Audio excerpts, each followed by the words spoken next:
Assalamu alaikum, dear students. How are you? I hope all of you are fine. आज हम सीखेंगे use of since and for. That is very important when we are doing present, past and future perfect continuous tense. हमें इस concept का अच्छे से पता होना चाहिए कि since कहाँ पे यूज़ होता है और for कहाँ पे यूज़ होता है। और काफ़ी सारे स्टूडेंट्स जो हैं वो इस बात में कंफ्यूज हो जाते हैं। आई होप ये वीडियो देखने के बाद जो है ना वो आप ज़रा भी कंफ्यूज नहीं होंगे और सिंस और फॉर का अच्छे तरीके से यूज़ कर लेंगे इंशाल्लाह। अब सिंस जो है वो वक़्त के तयन के लिए इस्तेमाल होता है, वक़्त के तयन के लिए, पॉइंट ऑफ टाइम के लिए,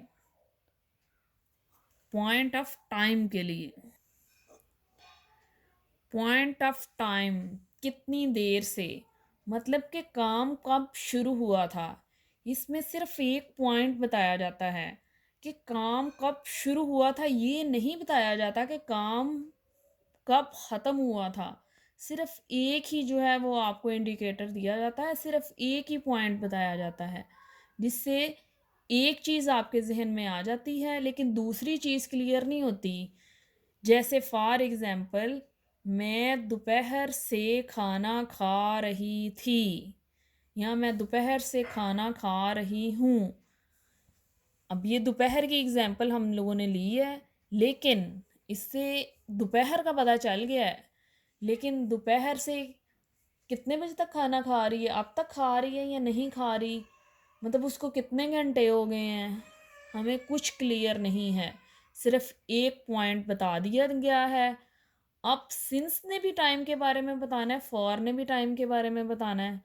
सिंस का मैंने आपको बताया जैसे दोपहर से, इसकी एक एग्जांपल सुबह भी ली जा सकती है। वो सुबह से चाय पी रही है। She has been taking tea since morning. अब सुबह का बताया गया है, आगे वाला कोई टाइम नहीं दिया गया, इसलिए इसके साथ सिंस यूज़ होगा। सिंस इवनिंग, वो शाम से नहा रही है। She has been taking wash since evening.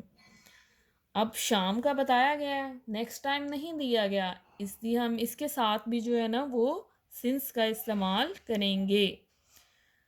रात से, वो रात से पढ़ रहा है।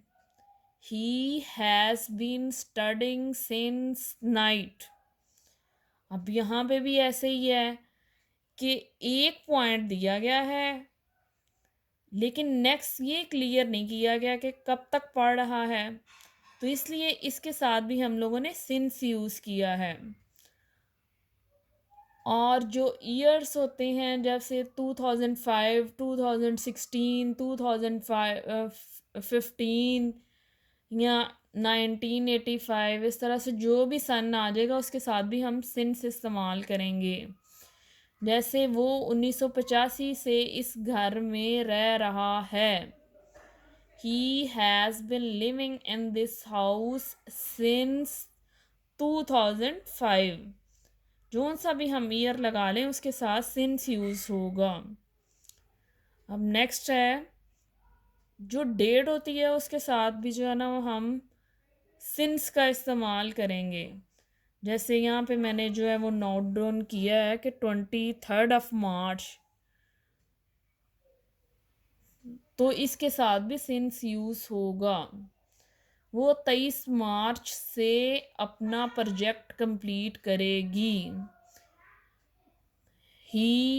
She will have been completing her project since 23 इसके साथ भी हमने since यूज़ किया है। अब जो है वो स्पेसिफिक हमें टाइम दे दिया गया है, एक टाइम है, जैसे 9 o'clock है, इसके अलावा 8 o'clock भी हो सकता है, 7 o'clock भी हो सकता है, चाहे मतलब एक पॉइंट बताया गया है तो उसके साथ भी जो है वो सिंस इस्तेमाल होगा। जैसे वो 9 बजे से अपना काम लिख रही है।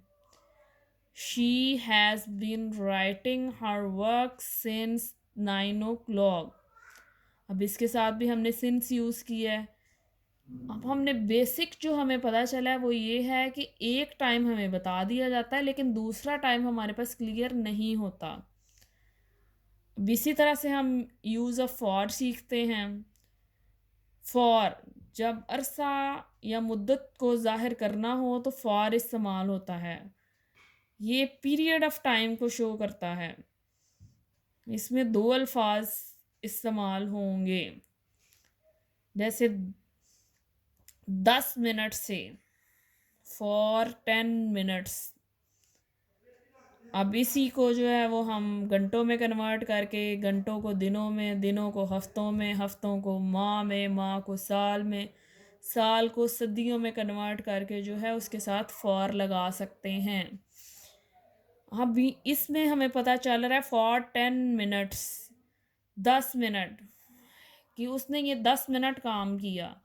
अब इसमें एक शुरू वाला भी टाइम है और एंड वाला भी टाइम है। मिनट है 10 मिनट्स, इसके लिए फॉर इस्तेमाल होगा। 2 घंटे हैं, फॉर 2 आवर्स। 7 दिन है, फॉर 7 डेज। 3 हफ्ते हैं, फॉर 3 वीक्स। For 3 weeks. 8 माह है तो फॉर 8 मंथ्स। 15 साल है, फॉर 15 ईयर्स। अब 2 सदियाँ तो फॉर 2 सेंचुरीज। अब ये हमारे पास जो है वो खुल गया कि हमें पता चल गया कि ये तकरीबन जो है ना वो इसमें टाइम बताया जाता है स्पेसिफिक, और 2 वर्ड्स पे जो है वो मुश्तमिल होता है।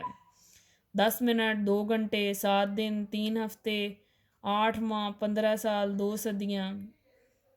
ऐसे ही वो 10 मिनट से खत लिख रहा है। He has been writing a letter for 10 minutes। वो 2 घंटे से अपना काम ख़त्म कर रहा है। He has been completing his work for 2 hours। वो 7 दिन से मरी फिर रहा है। He has been enjoying in Mari for 7 days। 3 हफ्ते, वो 3 हफ्ते से अपना प्रोजेक्ट कंप्लीट कर रही है।